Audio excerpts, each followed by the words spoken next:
let's take a dive into, is this time different? What are some charts that we can look at that are showing that actually this time is different, but also this time is kind of the same, because it's always kind of the same in markets, because one variable never seems to change in markets, and that's you and me, us humans, right? We are the variable that kind of acts the same all the time in markets. Oh, we'll have ETF approvals and we'll have all kinds of other stuff happening, but we always react the same. Anyway, let's take a look at this chart right here. A few interesting things here I want to draw your attention to. In particular, this right here. We now have 59 weeks where the price of Bitcoin has been trading either just around $30,000, maybe just a little bit above $30,000, or largely, for the most part, under $30,000. In fact, at one point we got down to what, 16 grand or something, spent a pretty decent amount of time trading under $20,000. Felt good stacking sats back then, by the way. Let me know down below in the comments section if you did stack some sats under 20K in the last, was it 6-7 months or whatever, when the price was down there. Felt good to do it. I hope you did as well. But it's pretty crazy to see that we've had this giant accumulation period. And when those phone calls come in at 150, 180K and people say that, oh, you're so lucky. No, it actually took some balls to buy Bitcoin under 30K. Now, look, the longer you've been in the market, the less of a psychological barrier it is to doing that. That being said, still required a bit of mental fortitude to come in and buy Bitcoin when everybody was screaming that the sky was falling. Also, one thing I want to point out here for you is that we just had this beautiful retest. So this is on the weekly charts here. We had this beautiful retest just a few weeks ago of the 200-week exponential moving average and of the 50-week exponential moving average. The actual candle body closed just above the 50-week EMA, which is a pretty good breakout and retest move, actually, which is technically bullish. And of course, then we got the BlackRock ETF news, which sent the price of Bitcoin absolutely raging higher. So pretty interesting to see the charts playing out a bit like that. This next chart I want to discuss with you is the Bitcoin available supply as percentage of total supply on exchanges, right? So what's interesting, available supply for trade. We are really entering into a new time here. We're entering into a new time because no previous cycle has seen a continual downward trend in the amount of Bitcoin sitting on exchanges.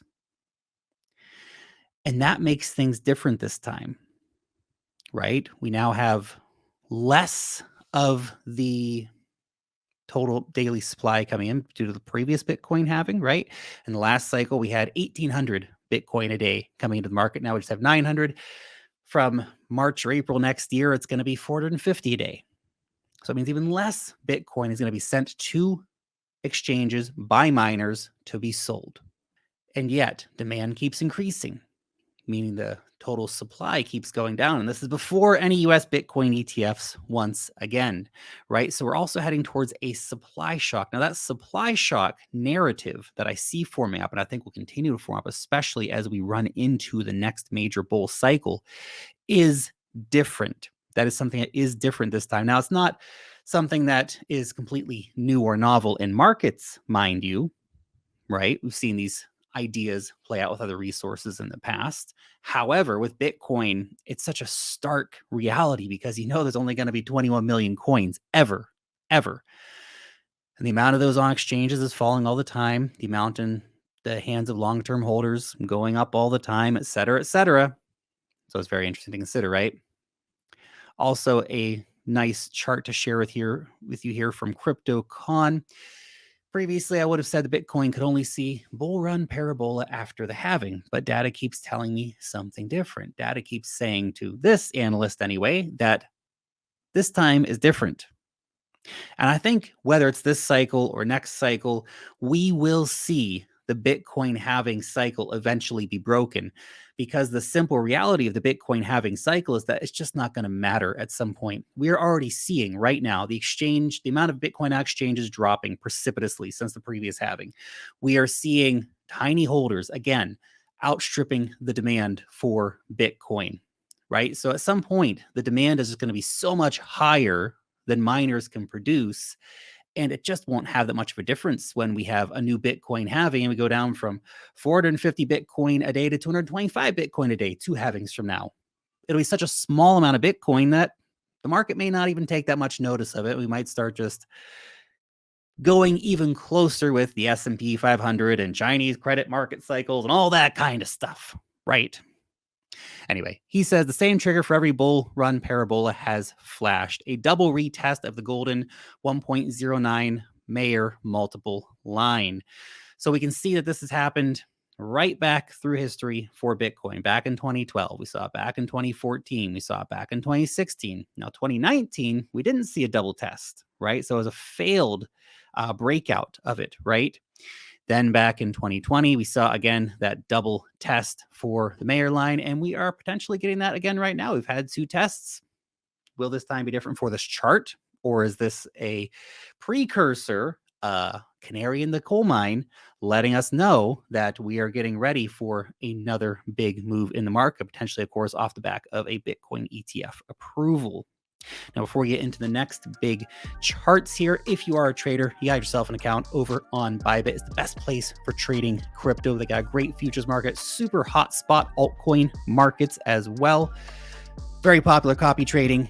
And if you use the link down below in the description to start your account, you can get up to $30,000 in trading and deposit bonuses, as well as exclusive fee discounts. So if you are a trader, go ahead and check that out. Now, here's a few other charts to share with you. Really just, I think, really drive home the point here of how crazy this is.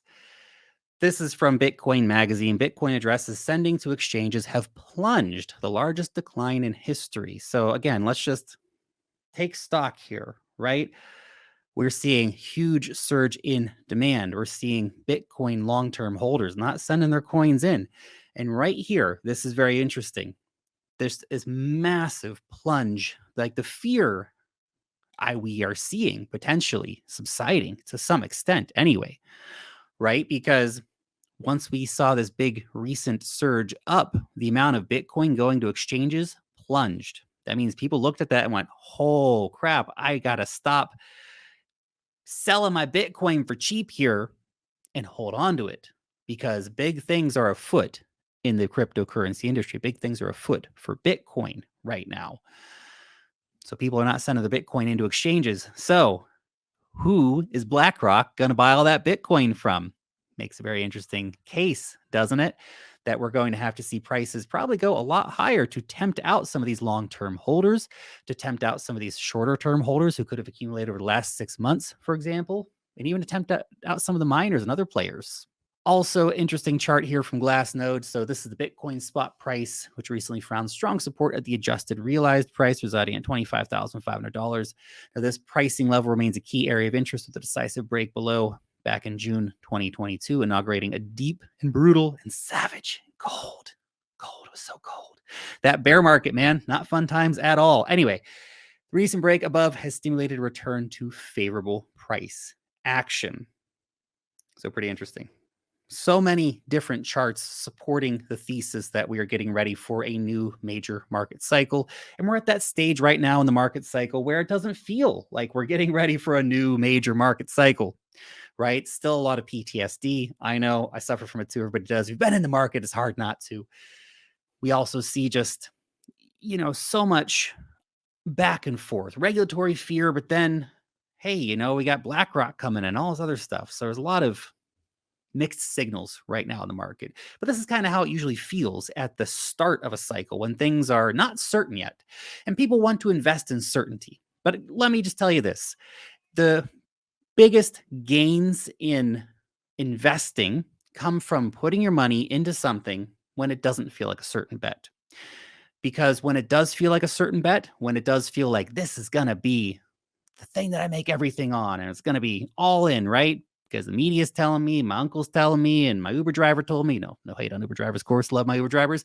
But when it feels comfortable is actually the riskiest time to be investing, right? And when it feels like you want to throw up when you click the buy button, that's usually the best time to be investing. It's quite weird, isn't it?